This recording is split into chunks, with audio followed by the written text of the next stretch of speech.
पद्धति से नेत्रांकन सर्वे प्रणाली ही रखा जाए। 2018 से लेकर 2023-24 खरीफ सीजन में हुए फसल बीमा घोटाले की जांच कराई जाए, अन्यथा यह योजना बंद कर दी जाए। वर्तमान में और पूर्व की सरकार से लेकर अब की सरकारों की गलत आयात निर्यात नीतियों के कारण देश के किसानों को आर्थिक नुकसान हो रहा है, जिससे किसानों पर बैंकों और साहूकारों का कर्ज बढ़ा है।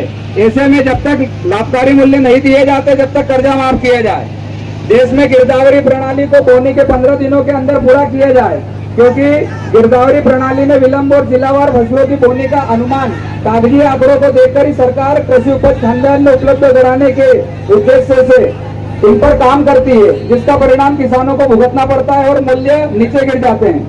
भारत सरकार द्वारा आयात निर्यात नीति में समयानुसार बदलाव किए जाए, जैसे फसल आने पर फसल के आयात को अनुमति दे दी जाती है और निर्यात पर रोक लगा दी जाती है।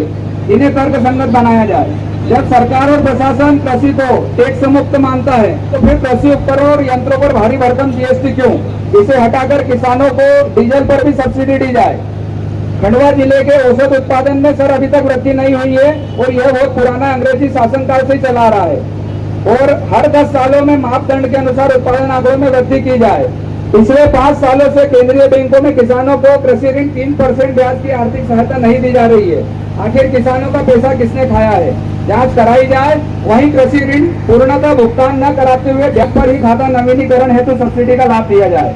कृषि और कृषक परिवार को मनरेगा से जोड़ा जाए एवं किसान को भी 100 दिन का रोजगार दिया जाए। आज लगभग 7 से 8 हजार किसान और 700 ट्रैक्टर मोटरसाइकिल वाहन से आज अपने अधिकार की लड़ाई के लिए रोड पर उतरे हैं।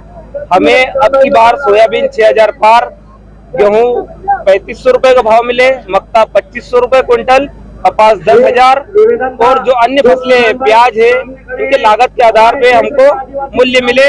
इसको लेकर आज हम लोगों ने एक ऐतिहासिक रैली करी है और किसानों को आज हम प्रशासन शासन को बताना चाहते हैं कि अगर हम लोगों को समर्थन मूल्य नहीं दिया जाता है तो आगे चल के हम आंदोलन करने के लिए बाध्य रहेंगे।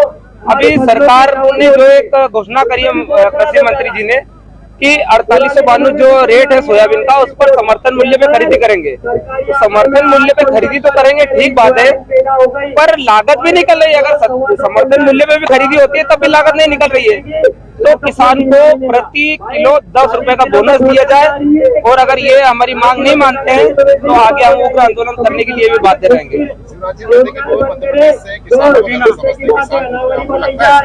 नहीं, मुझे तो नहीं लगता, क्योंकि पिछली बार देख लिया जब उन्होंने बोला था कि 2700 रुपए हम गेहूं का भाव समर्थन मूल्य करेंगे, खरीदी करेंगे, बाकी वो उन्होंने क्या किया, 2200-2300 रुपए में किसान को उन्हें पूरे दाम में बेचना पड़ा था।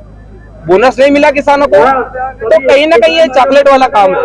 अगर धन्यवाद उनको कृषि मंत्री जी को, अगर जमीन पे उतार दे, अभी 15 दिन में हम लोगों का सोयाबीन आ जाएगी, और अगर इसके बाद नहीं होता है तो हम बड़ा आंदोलन के लिए तैयार रहे। 10 रुपए प्रति क्विंटल आप बोनस मांग रहे हैं और 6000 रुपए का बात कर रहे हैं। 4892 रुपए MSP और 10 रुपए प्रति किलो, मतलब 1000 रुपए क्विंटल, तो ऐसे मिलाकर 6000 रुपए होते हैं।